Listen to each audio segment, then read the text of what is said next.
Hello, faithful viewers, and welcome to Mr.Who Reviews. Where today I'll be reviewing Doctor Who Dead in Time Part 1 and 2. But before I get to that, I'd like to give you my thoughts on Day 10's first episode and the first Christmas special for Doctor Who. I don't know if there's one for the classic, but the Christmas Invasion and the mini episode or prequel to that they did for Children in Need. The prequel is good and some funny moments in it, and the chemistry between David and Billy are good or is good, whatever. And the prequel mini episode, not my favorite, probably third, fourth.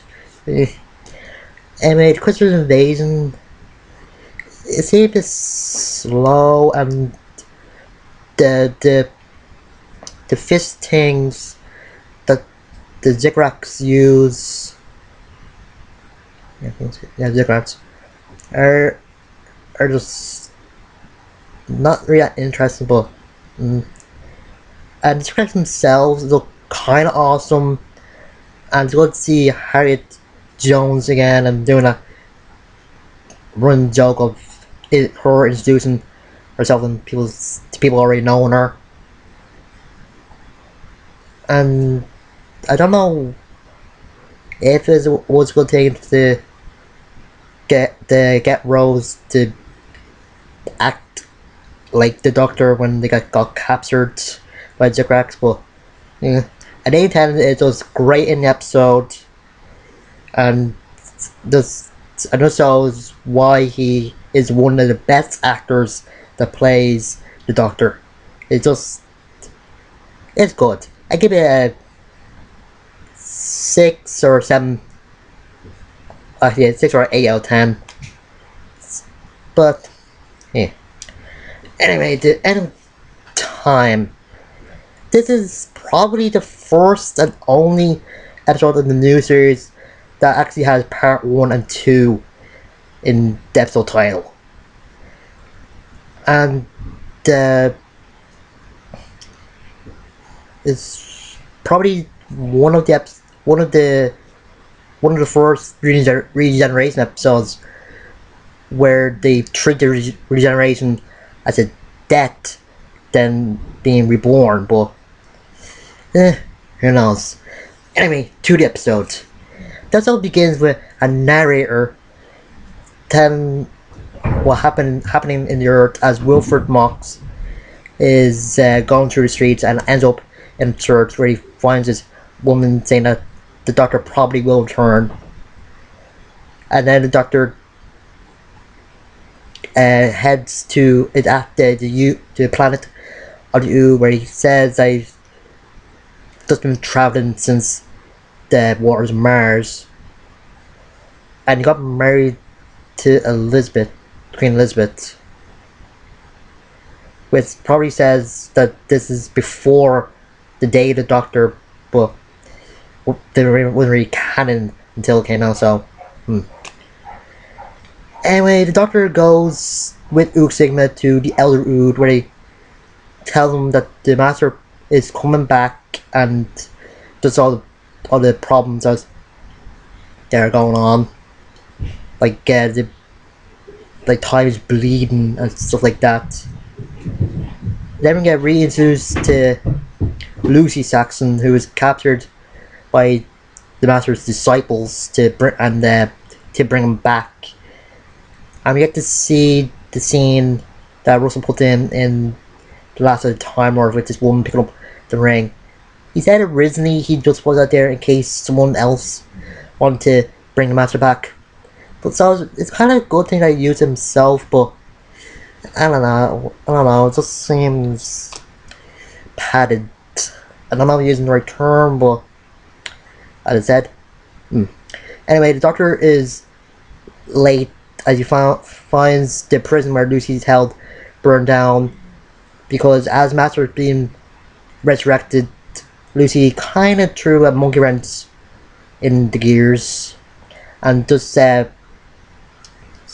it not stop mass regeneration or being reborn, whatever, but kind of messed with it.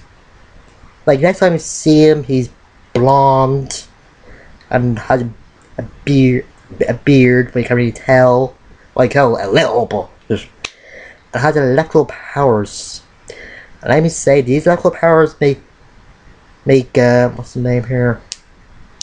Make Electro look like a lightning bug. I don't know how it's better, but yes, I don't know.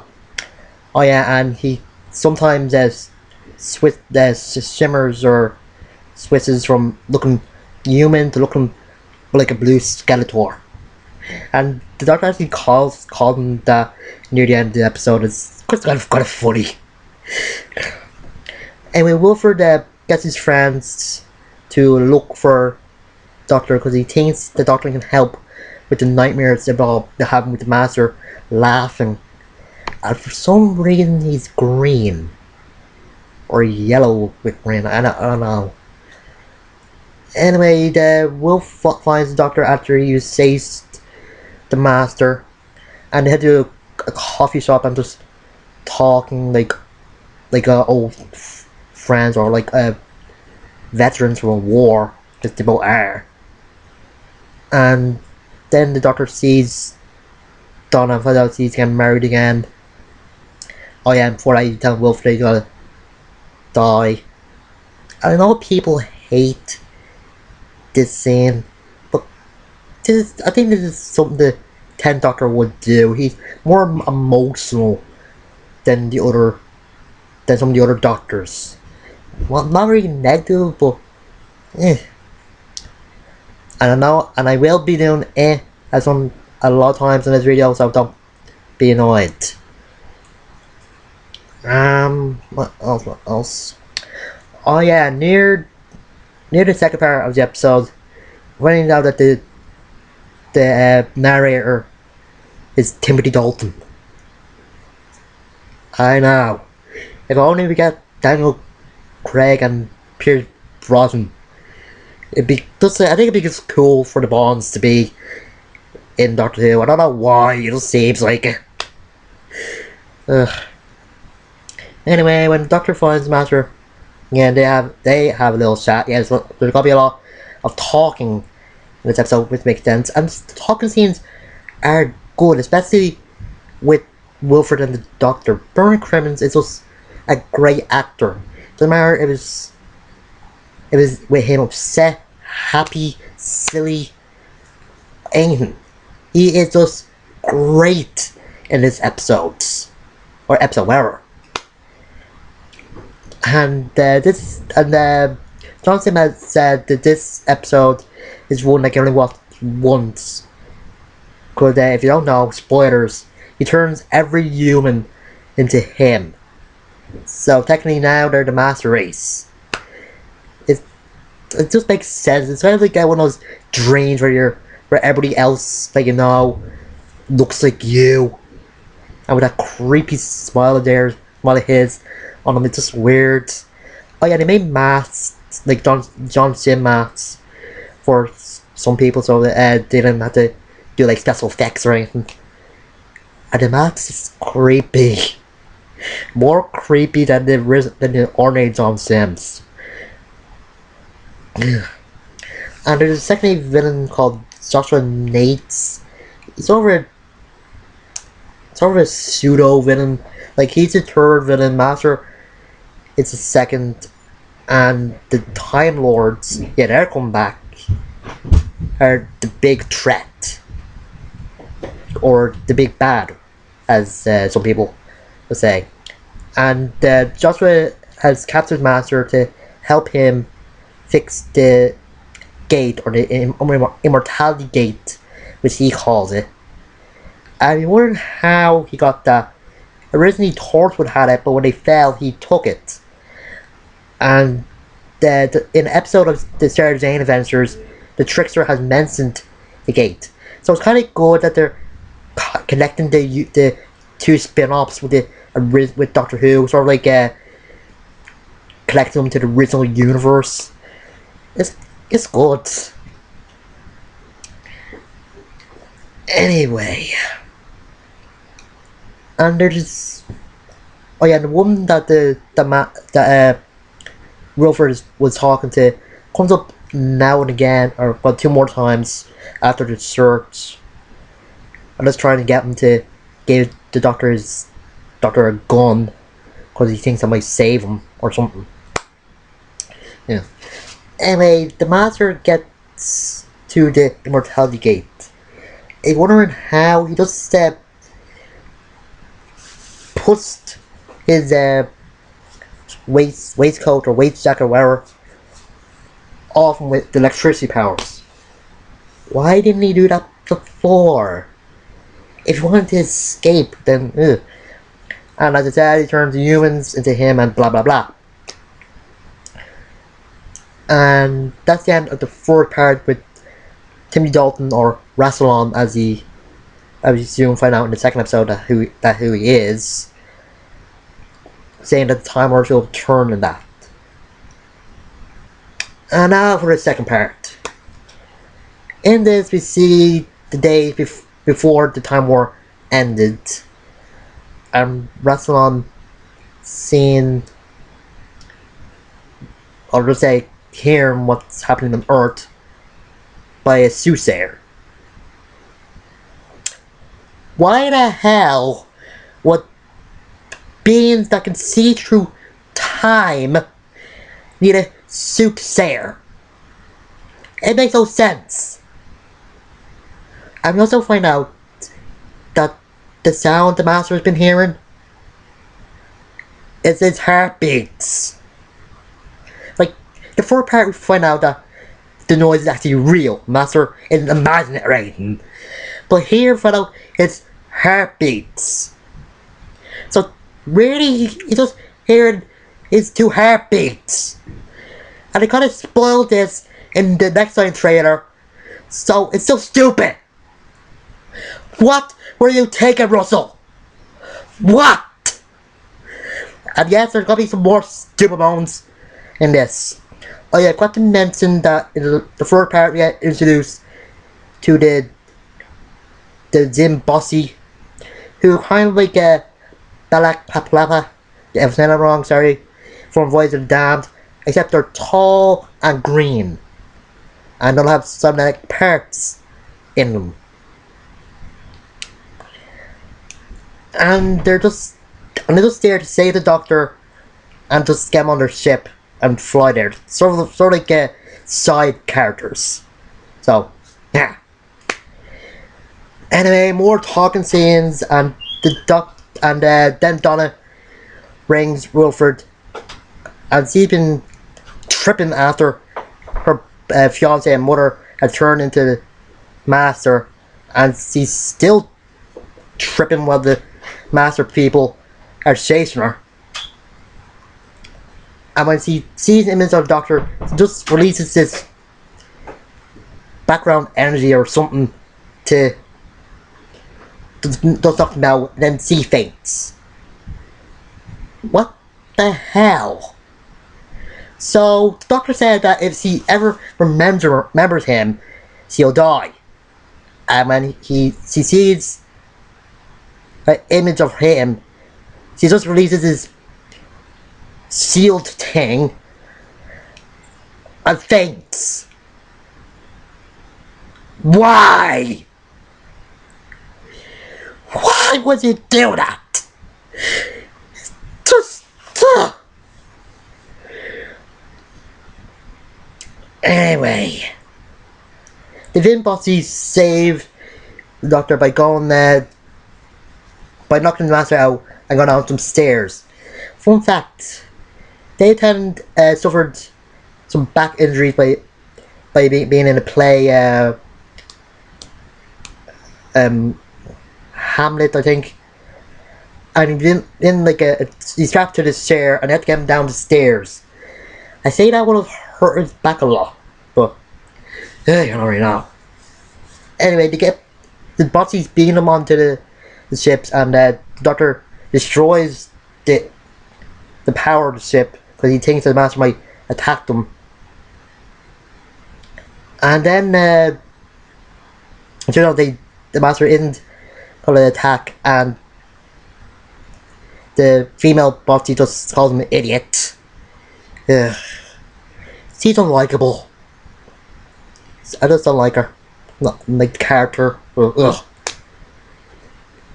Anyway, Rassilon sends a jewel from Gallifrey to Earth in order for the Master to connect the the sound in his head, or his flipping heartbeat, sorry, to the Time Lords. And then he somehow connects to the Bossy's ship to tell the Doctor what he's doing, cause he likes to gloat. Yeah. But before that, the wolf sees the woman in white again. Ugh. I guess it's better than the woman in black. And he just tells him to give the Doctor the gun, and he tries, and the Doctor doesn't stop doing it because he does not that person. And the talks on the ship with the Doctor and Wolf is just good. It's kind of like not really old friends, sort of like two people that have suffered in war or something like that. I don't know. Anyway, when the Doctor finds out that the Time Lord's coming back, he takes the gun. And if you're wondering, because in the war, the Time Lords just turn into monsters. Like when they're first introduced, they're like gods judging on the Doctor. And in the past, there's other episodes that they were wimps. They're more like Democrats or any other government sort of stuff. They weren't ready for war. Like they have a rule to stay out of other species' business. That's why the Doctor was a renegade at the time. But when they got involved in the Time War, they just changed. And the plans they had is just it's just weird. Like they tried to destroy time so it can be a being of consciousness. Oh yeah, and Rassilon has this good device called the Reality Gauntlet. That's just cool. But I think they got Rassilon a bit wrong here. He was introduced in the Five Doctors, and he sounded like he respects. He knows like immortality isn't a good thing, even though he gave the people that were looking for his power immortality by making him into stone. But whatever.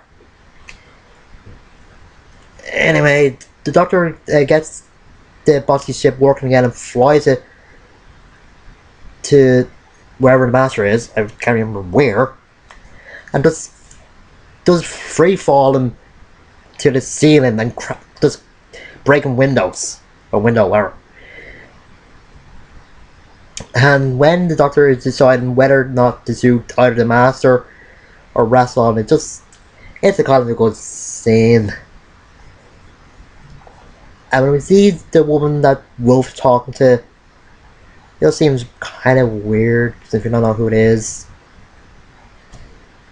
Russell said it's the Doctor's mother, but I don't know. The Doctor rarely mentions any of the family. He mentions his kids and granddaughter sometimes, but he never mentions his parents. I think it would make more sense if it was Susan, his granddaughter, if you didn't know. The all the stuff he says and does in this episode, it does make more sense that was his granddaughter. Ugh. Anyway, he shoots the jewel that Rassilon threw to the Master, and just breaks the link. And when Rassilon's about to kill the Doctor, the Master charges charges the Rascal by just blasting away his electric energy. This is kind of good. Like the Master could be the ace that the Doctor needed, something that the Time Lords wouldn't be able to see. Like he just wants revenge for on the Time Lords what they did to him, like make him think he was crazy by putting the the drum beat in his head. But whatever. Anyway, oh yeah, and Razum used the reality content to turn the humans back to normal. And when Gallifrey is coming, the world is just, or the Earth, it's just like shaking and that, like it did in near the end of Journey's End. And when the Doctor sees that he's alive, he's happy. He's just glad that he didn't fulfill the prophecy of the Ood. But when he hears the four knocks from the radiation seal thing for the gate, he just knows that he didn't see death the time. Death the time of death. He just knows it, and he sees Wilf in there. Oh yeah, I forgot to mention Wilf got one of the guys out there because of something. And this is the time where the Doctor is just man it all out there. His anger, his frustration, and just making a hissy fit. Then he just calms down and realizes that he will do it. He will die for his friend. He's not happy about it, but he can accept it. And I think this is probably the third or fourth time the Doctor has died from radiation. And when he gets out, he doesn't regenerate straight away like he did, or like Ninth Doctor did in apparent ways. He just slowly regenerates. Then he brings Wilf back to his house, and then he goes and sees a few of his companions. And I know people hate this, but I hate some of it as well. But some of it's good. I'll just say the ones that I like first, and the ones I hate. First, he sees. Let's see. I think. I think it's Mickey and Martha where they're trying to get us on Taran, and the Doctor just hits it in back the neck with a sledgehammer, a mini one. And the bad thing about this is Mickey and Martha are married. Why? He was gonna marry Dr. Milligan for peace sake in the Sontaran experiment in Poison Sky. It makes no sense. Don't even say if why he left Dr. Milligan. It makes no goddamn sense. If Russell just put these two together because he's going to think anything for Mickey, or because they're both black. Why? Anyway, then he sees Captain Jack after tour, and he's at a space bar with some people slagged being like the bar from the first Star Wars movie, and this stupid song from Dark Manhattan's in there. Don't know why. And he sets Jack up with one of the sailors from Voyage of the Damned. Yeah, two named Voyage of the Damned this episode. Great, isn't it? And he saved Sarah Jane's son Luke from getting knocked down.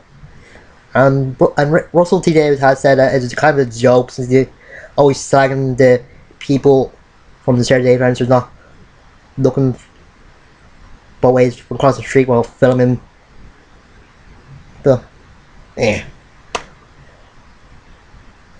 And the good thing about this is they don't really talk to some of the people that I've seen, like Saturday and Jack and Mickey and Martha. But next few he does.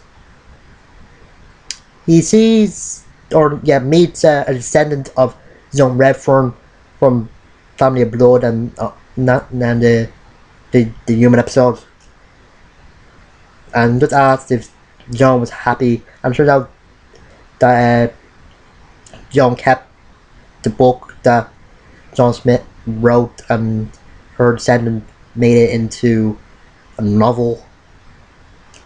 Then he meets Wilford and Donna's mom again at Donna's wedding, and Wilford asks the doctor who the woman was, and he didn't really tell her, and tells him that Joshua Nates and his daughter are sent to prison for some reason,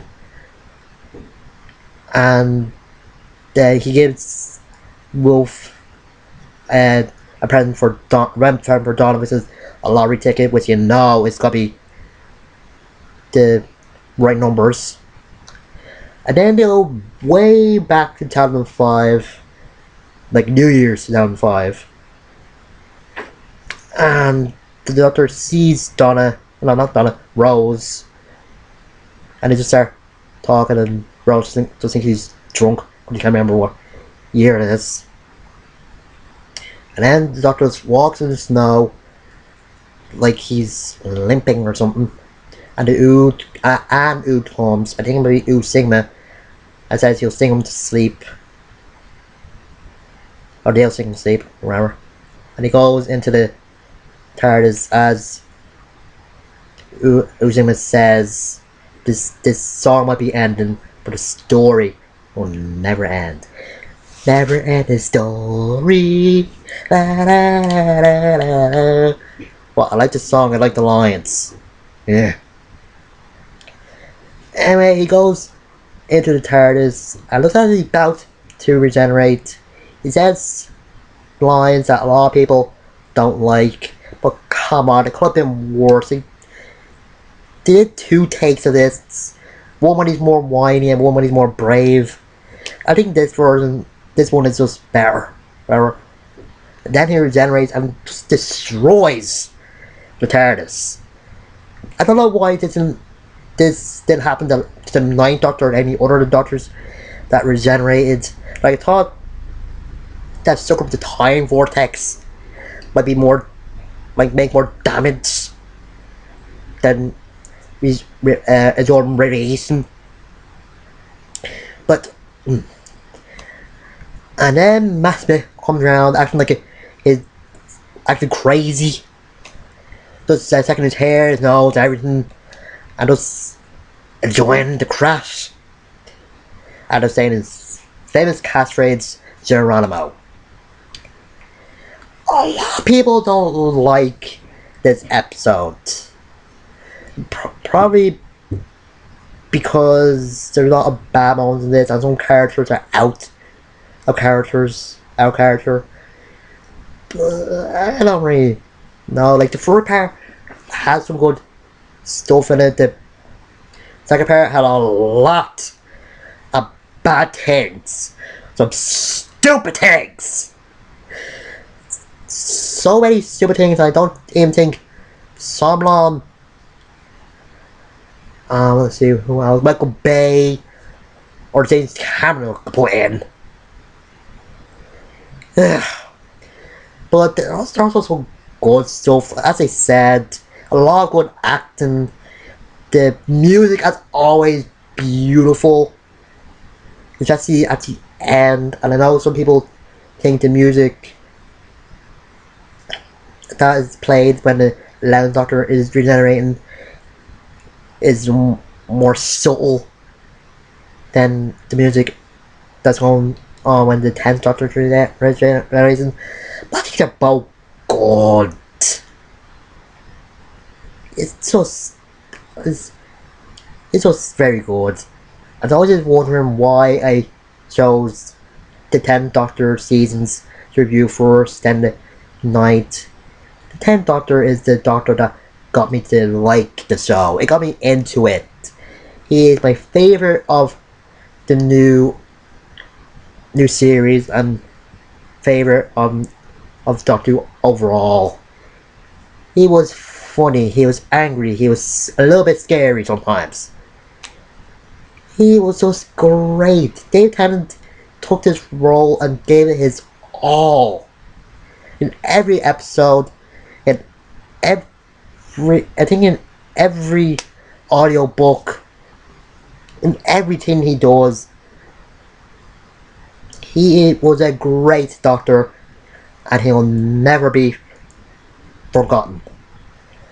I give The End of Time parts 1 and 2 a 7 out of 10.